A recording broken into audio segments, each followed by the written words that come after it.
Fox Sports 910, Benjamin Garcia doing the filling in duties today on the show. If you like what you hear, if you want to follow along, while Jody is out vacationing, you can follow me on all social media platforms at Ben Garcia Show. It's all social media platforms, Instagram, YouTube, TikTok, whatever it is. If there's a social media platform, I am there. You know, this news came out yesterday. It really, truly has been just a banger of a news day when it comes to all things social media, when it comes to all things NFL news. And yesterday, the saga of Brandon Aiyuk, will he, won't he? He finally gets his contract extension. Now, apparently, this is said by Adam Schefter that he just has basically taken the offer that has been on the table for the last however long. It seems as if this has been on the table since August 12th. Now, there have been some people that have refuted that, but either way, Brandon Aiyuk staying with the San Francisco 49ers. Here's why I don't understand it. Yes, Brandon Aiyuk is clearly a very productive wide receiver. Is Brandon Aiyuk worth $30 million a year? Like, is he truly? Is he a top 10 receiver in the NFL? I don't know. Is he top 15? 1,000%. If he's top 10, he's at the end. Do you want to pay a guy who's very good elite money? I feel like that's where players tend to get, or I feel like that's where teams tend to get into trouble. And, you know, I tweeted this out yesterday, and I thought it was very, very formative, and I think it related very well to what's going on with the San Francisco 49ers. And here's what I'll say.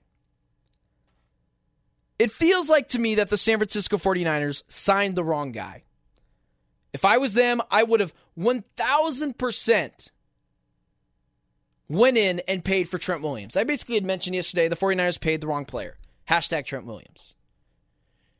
Brandon Aiyuk was on the field for the 3 games against the Minnesota Vikings, Cincinnati Bengals, and the Cleveland Browns. And what happened? They lost all 3 games. Do you want to know why? Trent Williams wasn't available.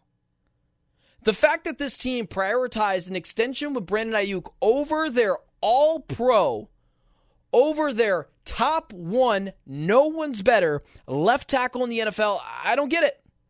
I simply just do not get it. And from a standpoint of money, Brandon Aiyuk, average annual value, $30 million a year. The 49ers will enter the NFL season now with 8 players earning an average annual salary of $15 or more.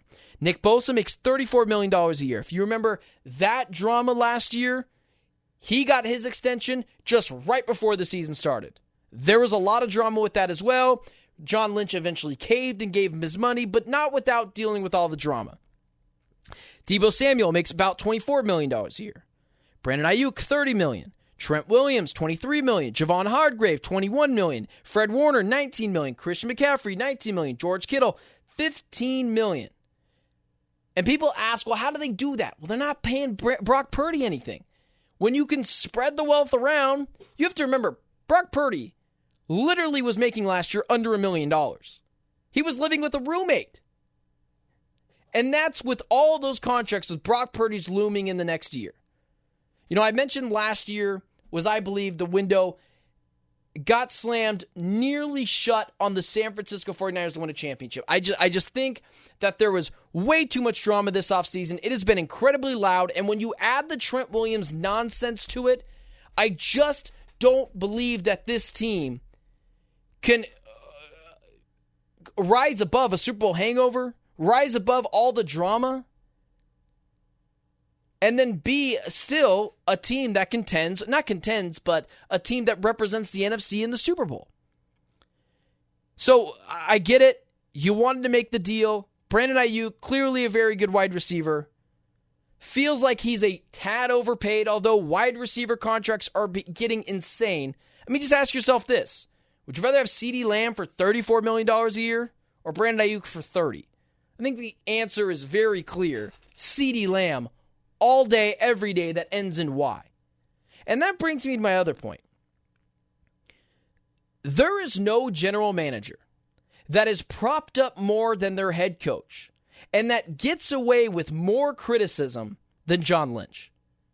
John Lynch, if you remember, was the driving force in that Trey Lance trade that no one talks about because Kyle Shanahan saved his butt with Brock Purdy. That they gave up 3 first-round picks for Trey Lance. I don't know if you've seen Trey Lance play in the preseason recently. He is god-awful, and thankfully they salvaged a 4th-round pick from the guy. Out of the guy, I guess I should say. But John Lynch gets no criticism. He pays guys crazy amounts of money, and that's easy to do when your quarterback makes nothing. But this idea that you can pay your quarterback, you could pay the rest of your team anything you want because there's really no restraints given the fact you're not paying your quarterback anything. Just do it then. Why do you allow these negotiations to get dragged out as long as they have been dragged out? It's not like you got a discount on Brandon Aiyuk. It's not like you got a discount on Nick Bosa. Part of the problems and the drama that have happened within the 49ers organization, part of it is because of John Lynch's negligence. And then there was a tweet making the rounds on John Lynch the other day. And it turns out John Lynch, not the master drafter that everyone thought he was. This is a guy that everyone had mentioned being an amazing GM, finds late talent.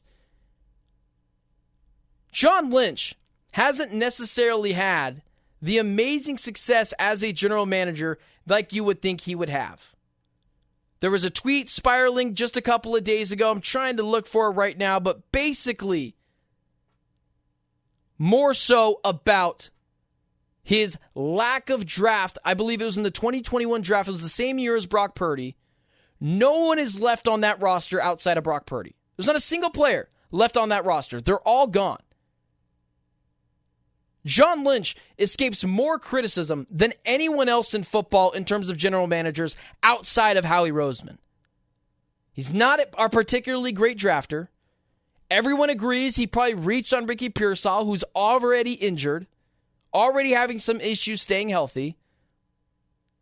Brock Purdy, Mr. Irrelevant, great draft pick, I'd argue propped up by Kyle Shanahan. And then continuously paying guys exorbitant amounts of money, but then doing so by adding in all the drama of letting this stuff drag out.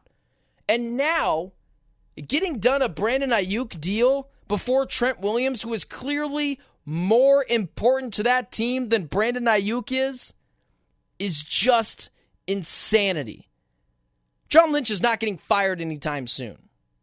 But it is very, very clear that he is propped up by his head coach in Kyle Shanahan. That's where I'm at on the Brandon Aiyuk, John Lynch front. I totally get the extension of Brandon Aiyuk. You want to extend your good players, that's fine. I wouldn't pay Brandon Aiyuk $30 million a year. You just drafted Ricky Pearsall.